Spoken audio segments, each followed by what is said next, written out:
Ça, en fait, si par rapport à l'expression de cette amitié qui naît entre Billy et Jim, si c'est l'expression en fait d'une amitié avec un père un peu de substitution, c'est comme ça que j'ai ressenti aussi par rapport à votre livre, si ça c'était aussi une expérience personnelle que vous nous aviez livrée là.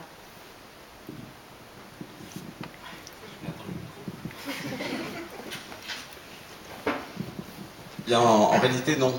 Non, c'est pas quelque chose. Bon, c'est peut-être quelque chose que j'aurais aimé vivre inconsciemment, qui m'a manqué peut-être lorsque j'avais l'âge de Billy, donc que j'ai pu assouvir de cette manière. Mais en fait, c'est pas non. J'ai pas connu moi de personne qui aurait pu être un peu mon mentor. Je crois que j'ai recherché ça inconsciemment en tout cas pendant longtemps. Bon, j'avais des relations avec mon père qui étaient pas conflictuelle, mais enfin qui était assez distante finalement. Donc j'ai pas, mon père est mort, j'avais 19 ans, donc on n'a pas réellement communiqué. On n'a plus le temps, quoi. Et puis donc c'est vrai que pendant très longtemps j'ai peut-être cherché d'une certaine manière un père aussi à travers les hommes plus âgés que je rencontrais, mais je n'ai pas trouvé. Donc peut-être que Billy, finalement, d'une certaine manière, réalise ce qui m'a manqué pendant longtemps. Mais en tout cas, c'était pas l'objet du roman à l'origine. Ça, c'est quelque chose.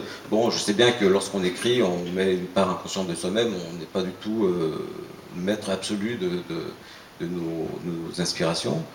Mais c'est vrai que lorsque j'ai commencé le roman proprement dit, je n'avais aucun plan. Je ne savais pas du tout quel allait être le développement, quel personnage allait intervenir dans l'histoire, comment ça allait se dérouler. Je suis parti vraiment comme ça. J'ai commencé le premier chapitre, j'en ai fait à peu près 7 ou 8 versions, parce que je ne savais pas comment aborder la chose. J'avais envisagé au départ que ce soit Jimmy qui se raconte, une sorte de témoignage personnel, mais ça impliquait de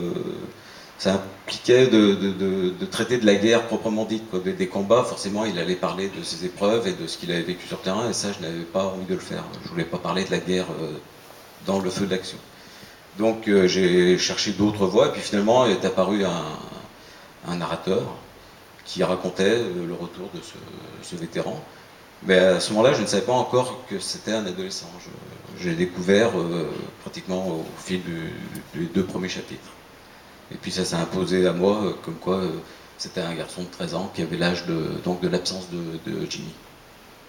Mais la relation amicale, en tout cas, qui est très forte et finalement qui se tisse au gré de l'histoire, n'était pas du tout prévue à l'origine.